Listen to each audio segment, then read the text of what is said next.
اللهم صل وسلم وبارك على سيدنا محمد وعلى اله واصحابه وسلم. ازيكم حبايبي؟ عاملين ايه؟ يا رب تكونوا بخير.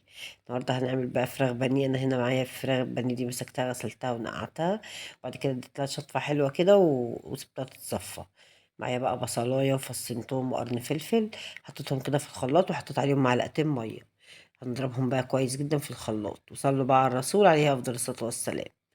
هنضربهم بقى كويس في الخلاط كده. انا بس ايه عايزاهم يعني ينعموا خالص. باحط إيه، طبعًا لمّا لو لقيت الخلاط يعني بمعلقتين المَيّة دول ما بيتحركوش، هاحط معلقة كمان، لحد إيه ما يتضرب معايا زي ما أنتم شايفينه كده. بُصّوا أنا ضربتهم كده كويس جدًا كده.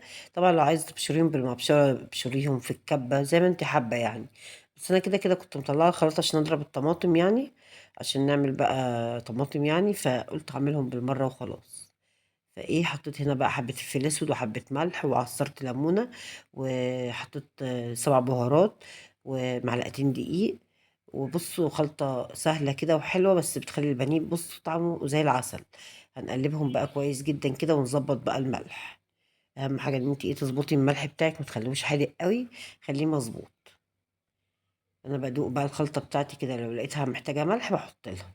بصوا خلطة سهلة بس حلوة جدا، هتعجبكم ان شاء الله الخلطة دي. ولا بحط بيض ولا بحط اي حاجة. انا خلاص بقى ظبطتها كده الملح. هننزل بقى الفراخ بتاعتنا اللي احنا بقى ايه صفيناها كويس كده. طبعا التقطيعة اللي انت حباها اعمليها. اقلبها بقى كويس جدا في بعضها كده، يعني ايه هشربها بقى في الخلطة دي كده حلو، عشان تتشرب بقى واسيبها على راحتها تتشرب. انا هنا حطيت ميه بقى تغلي كده، ودي مكرونة.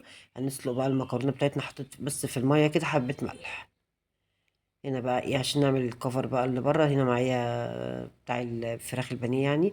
هنا معايا ده الفيجيتار ده، انا بجيبه من عند العطار يعني، او العلاف بقى، او اي من كان بقى انت بتجيبيه.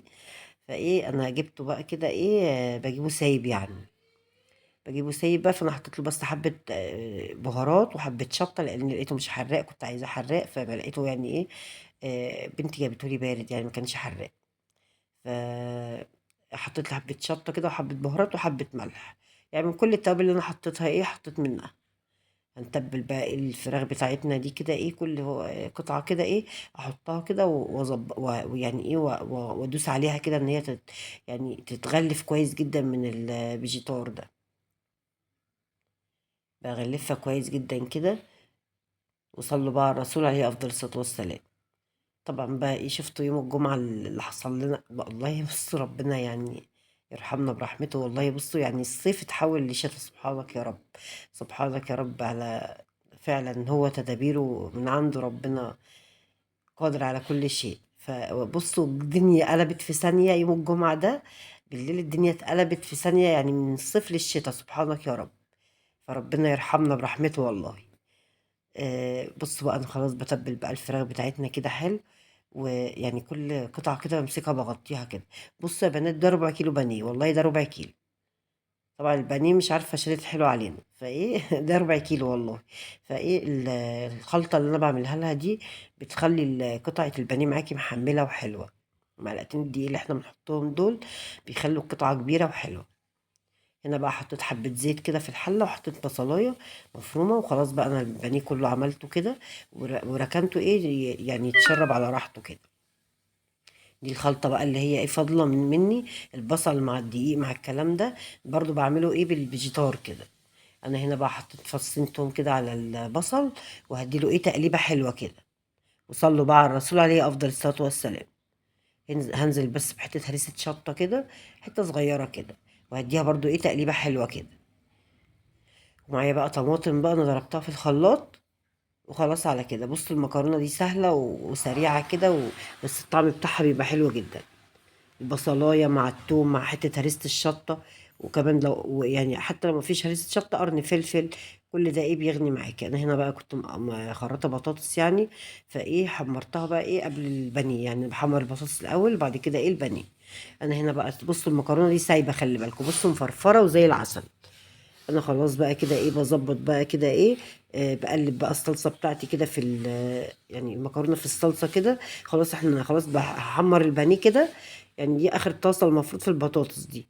فايه انا هحمر بقى ايه البانيه، خلاص هروح نازله بالصلصه بالمكرونه في الصلصه، عشان ايه تبقى سخنه معايا وحلوه.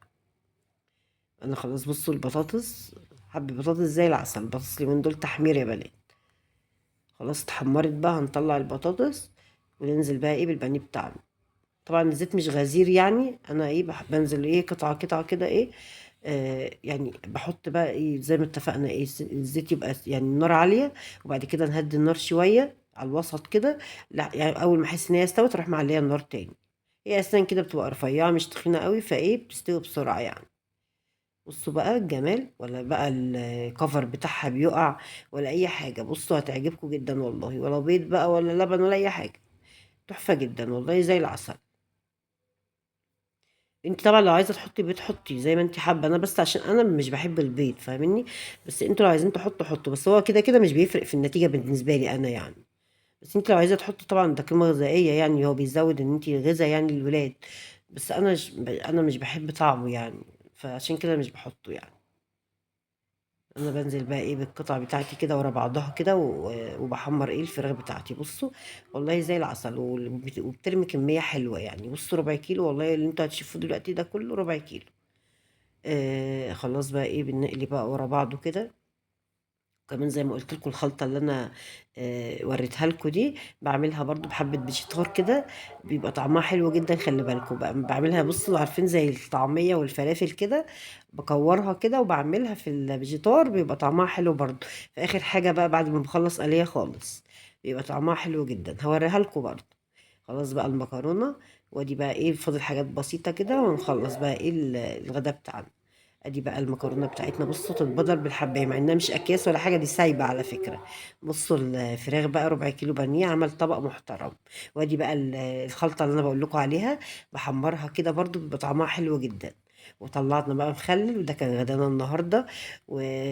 وبس كده. ده كان الفيديو بتاعي، ما تنسوناش بقى بالاشتراك وكومنت حلو واللايك بتاعكم جميل.